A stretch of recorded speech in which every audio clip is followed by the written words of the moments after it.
Hey everybody, welcome back and thanks for watching. In this video, we're going to be talking about this pistol right here. This is the Tisas PX-9 Comp Duty pistol.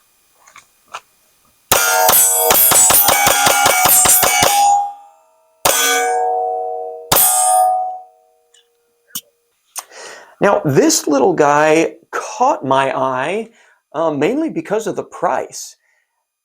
Anytime we're looking at a modern striker fire pistol or even a hammer fire pistol, there's a fly in here, or a hammer fire pistol, you are looking at an increased price point. But for this, we're not getting that. It's staying relatively cheap for what you're getting.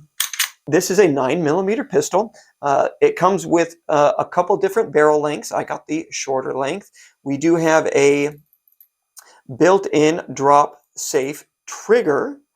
It has a pre-cut slide for an RMR footprint optic. And then, of course, we have the ported slide with the matching ported barrel.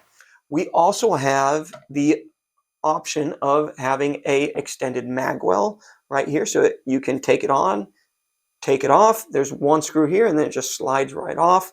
We do have different panel sizes, so we have the rear backstrap as well as the side panels. So you can adjust this grip to fit whatever size hands you got. I am really liking what it already came in. I believe this is just the smaller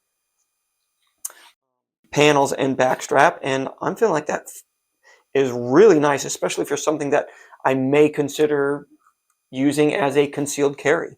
So yeah, so far I'm liking the feel of the grip.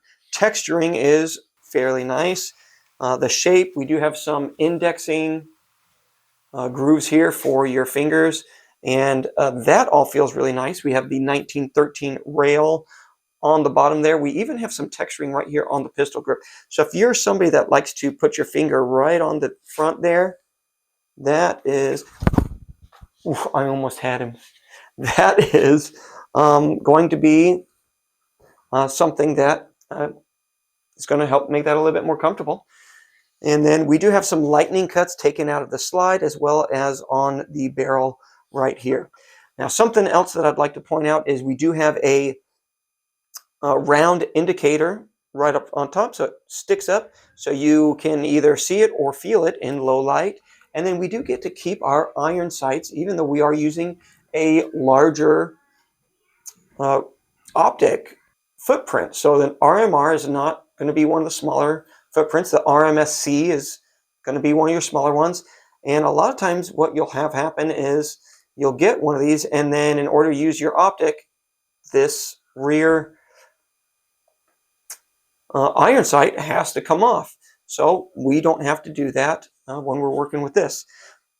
Now, it does also come with 2 additional magazine releases. So there's the small, medium, which is what's on here, and then the large. So if you want to have that extended out a little bit more, you do have that option. With these sights, we do have the front sight does have a white dot in the middle and then blacked out on the side. And then we have a gas pedal right here on the side. This is also the disassembly lever. So we're going to fold that around or rotate it in order to take the slide off. This is probably the only thing that I don't really like on it, but at the same time, it was one of the things I was looking forward to. But now that I have it, it's just not at the right angle for how I want to hold my pistol. So if I'm putting my thumb on it right there, that's just not where I usually grip it. So I like to have my thumb extended a little bit more, but now that means that this kind of sharp edge is actually digging into, I don't know, my knuckle, so the joint part right there on my thumb. And so when I actually get a good purchase on here, it's digging in, and then when I actually shoot, it is gouging me just a little bit because these are kind of sharp edges. So part of me is thinking I might just shave this off with a Dremel, but we'll see what happens. Overall, I am fairly pleased with it as just as a pistol with a comp on there. The price point is good. The quality looks good. The ergonomics is good. how it looks is fantastic. The trigger itself is generally okay for a striker fire pistol.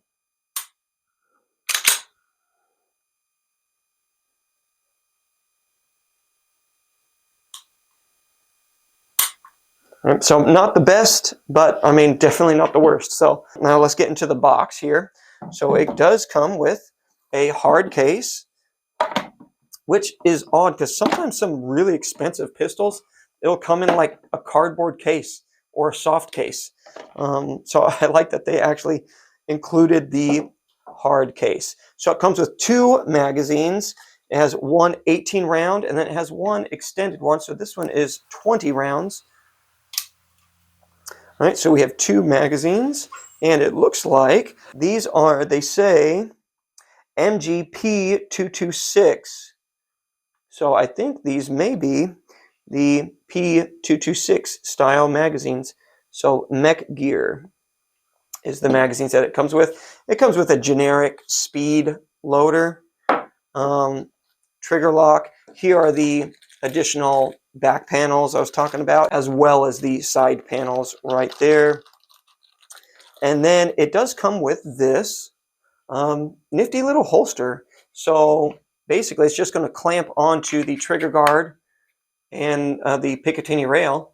And now we have an inside the waistband concealed carry holster. It does look like we can change the actual loop or the clip to the other side. So if you want to do this as an outside the waistband, you could probably do that too. Or if you're left-handed, Spawn of Satan, then you can switch it over there and have a inside the waistband holster. So I have already shot it concealed carry in the appendix, and it was fairly comfortable.